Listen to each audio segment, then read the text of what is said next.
Hi, I'm David Smith, and this is In a Word. Have you ever been in a conversation with someone and maybe someone has been accused of something that is wrong, or maybe their character is in question, and they will say, "But listen, I am sincere." You know, we often use the word sincerity in a way in which it was never meant to be used, and I want us today to, in this segment, look at the word sincere. There are a few times in the Bible where we find that word used in a very eloquent way and appropriate to our context today. For example, in 1 Peter chapter 2 and verse 2, the Bible says that as sincere or as newborn babes, we are to desire the sincere milk of the Word. It's the sincere milk of the Word. In Philippians 1 and verse 10, Paul writes and says that we are to be sincere and without offense until the day of the Christ. In 2 Corinthians 2 and verse 17, when Paul was being called on the carpet as regards to his integrity, Paul says that he had handled the truth with, in his words, sincerity. So at least 3 times we find a very beautiful usage of that word in the context of how we want to define it today. So we ask the question, exactly how does the Bible define the word sincerity different than we would normally use it? Well, notice, the word that is originally used here for sincerity is the word that means pure. It is the word in the original that meant unsullied. It was also the word that in their language meant unadulterated. And interestingly, some lexicons give the definition to this word that it is free from any spot or blemish. It is actually able to bear up under investigation by the sunlight. Now that seems like an odd definition, but I want to show you a word picture that makes that extremely interesting. Our English word sincerity comes from the Latin word. We've just transliterated the Latin form. The first word, the first segment of that word, sine, is the word that actually meant without, and the word cera, that meant wax. And so they would use that word, sincera, to talk about being without wax. And here's why they would do that.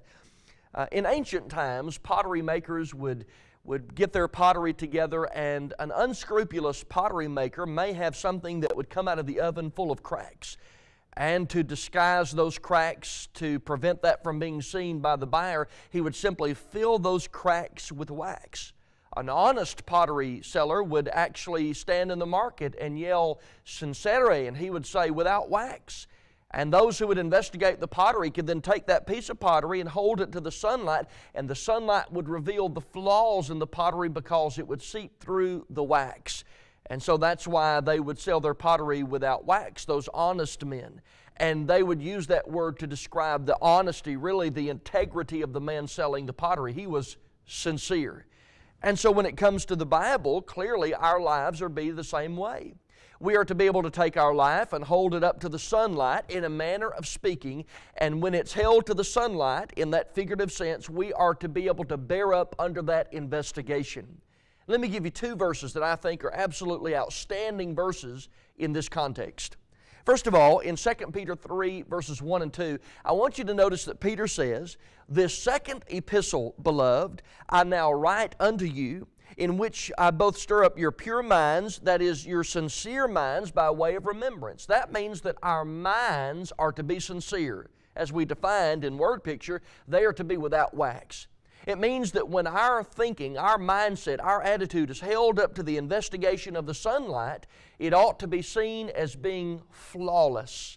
That means, friends, and for me too, that even though I may be apart from everybody, God still knows what I'm thinking, and I must make sure that my mind is without wax. It is pure. It is unadulterated. It's unsullied.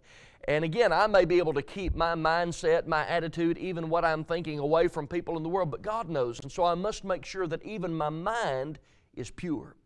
The second verse is Philippians 1:10, and I made reference to that just a minute or 2 ago. And Paul says that we are to be sincere and without offense until the day of Christ. And he's talking about the actions of the Christian. Not only must my mindset be without wax in that manner of speaking, but my life must be without wax too. I must be able to hold my life to the sunlight. And there ought to be no flaws in my life. I ought to be able to hold it to the sunlight. Even people ought to be able to hold my life to the sunlight and see that I am a man of integrity. I am without wax, so to speak.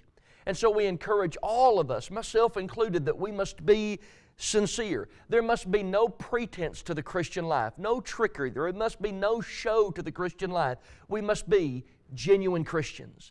So I ask you today, are you sincere? Can you honestly say in that word picture that your life is without wax? Can you hold your life and your mind to the sunlight and see no flaws, no blemishes? If we can say, okay, I've got some blemishes, I've got some flaws, then we need to go back to the blueprint of the Bible and let our lives be conformed to the image of the Christ. Sincere. That's been our word for the day. I'm David Smith, and this is In a Word.